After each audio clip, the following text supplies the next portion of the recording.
So here are some tips to consider as you are staging your learning environment.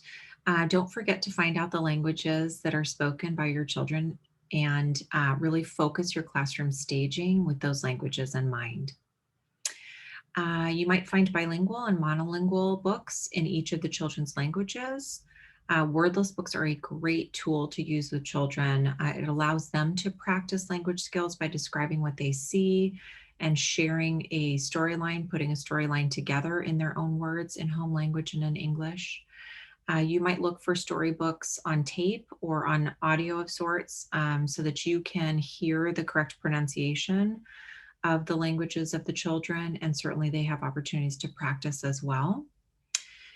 Another tip would be to ask families to share or send in photos of things that are meaningful to their children, such as food items or family activities that they enjoy doing together or celebrations.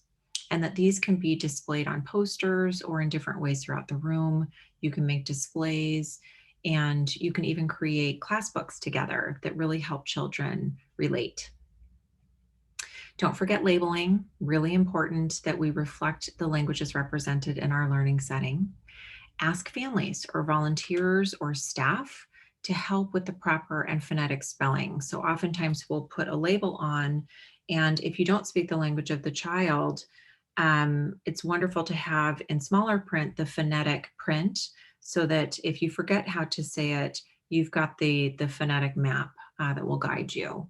And you can really help build language and literacy skills when you show children what they mean and when you and the children are actively using these on a daily basis. So, really important that as you're using them, children are mapping that meaning to language. Another tip, you might have some music or some instruments from different countries and in different languages, and ask children and families to share a favorite song or tune. They could come in to sing or they could send in a recording, but it's a wonderful way to get children involved and connected in each other's languages. Another tip would be to don't be afraid to learn keywords of the children's languages.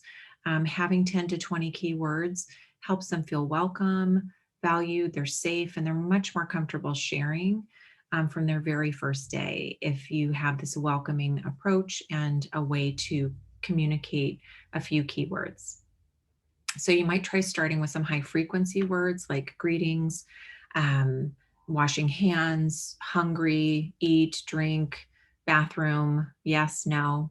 And don't forget that children will always help you too. And as long as they know you're trying, you may not get the pronunciation right, but they'll certainly help you get it right. They love to do that. So involve them in the process. And then lastly, I would say having communication charts posted in the room is a wonderful way for children to not only know what is expected or anticipated in terms of routines, but also have a way of communicating if they can't verbally communicate. And so having these charts in languages represented with pictures and photos so children can really communicate their needs and anticipate routines like the use of visual schedules, feelings charts, and daily routines. These are really helpful tools to help in that communication and keeping them low on the walls so children have access to using them and using them with you is really important. So we hope that some of these tips you'll consider as you are enhancing your learning environment and have fun. It constantly changes, and as the needs of the children change, your environment will too, with some of the foundational and basic areas really firmly established. So enjoy. Next, let's dive into our next poll component, instructional supports.